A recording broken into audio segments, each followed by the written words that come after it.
gabadhadkii noo dhimadii aragday galanku xaq daran oo dulme ee ka dhimadan ilaahay naarisa haani dhaawacaman ilaahay caafiye may faday fariintanka koowaad onka muhiimsan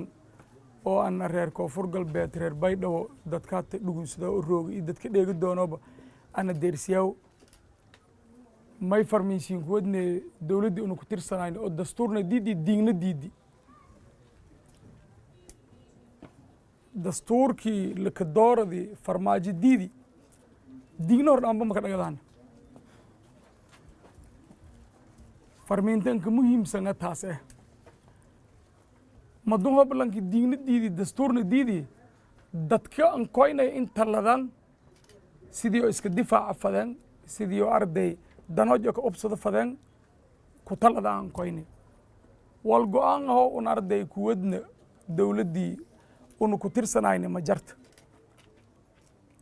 ma jarna bini aadanka xeera ka dhagame dastuura ka dhagame caqli ka dhagame diinga ka dhagame ogdin wala dalkun ku dhihi deegaankun ku dhihi dadna noola la dili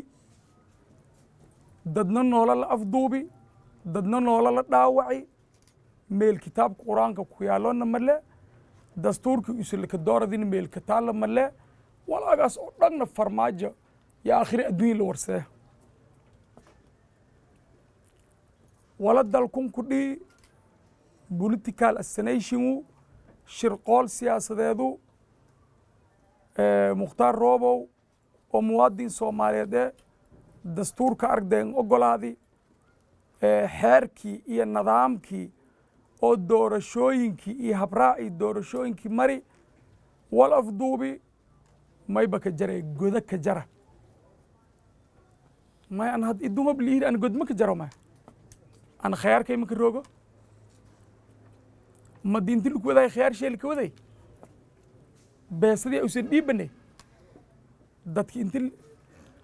madiha nas dhiyaan gaalo badawaaday meertay walaa dhib meen dhiyaan ha ku jawaaba lari aw gaaladin edab doranta dalka ku bahasan lari baarlamaanka wal afduubay wal hiri dowlad iyo xukuumad nidaam jara oo meel ku shaqeeya male madun muhiimadda akhyaartunga sheegdi wal talada doono si guud iyo si gaar bol an talada doono wali hanoo boo ka dhagamaan isinsiin koyne isinsin dheegaana dhibaatada dhiidiya arday ku tacsiyeyaana wali arday axwaal ejaro iswarsadaana ku bacda go-aankii arday unu isla qaadana u fuliyaan oo bilaahir saasa ka salaamantiin